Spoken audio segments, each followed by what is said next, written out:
in the cap of this person who is running and still a presumptive frontrunner. I want to bring in my panel here in Washington, D.C., starting with former Trump White House lawyer Jim Schultz. I got to tell you, first of all, the lawyers in the room have been champing at the bit ever since we heard from the account. We were in the green room like, wait, what? What was the argument being made? You've been a former Trump White House lawyer. I got to know, what is your reaction to the fact that this indictment is here?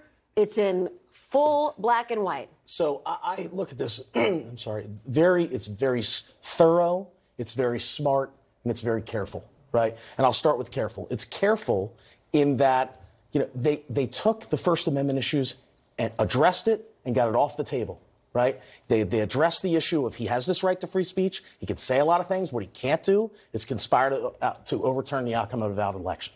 It was very smart in that he kept the folks, the co-conspirators, out of the indictment.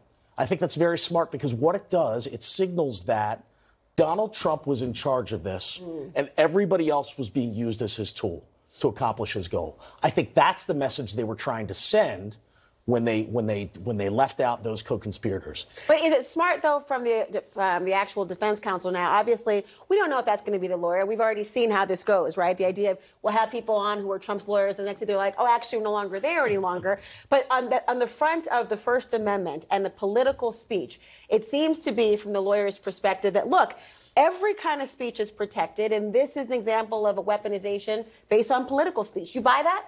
I don't. And I don't think a jury's going to buy it, right? And I think the way they've crafted this and saying, yes, he has the right to say whatever he wants in the political realm. He does it all the time.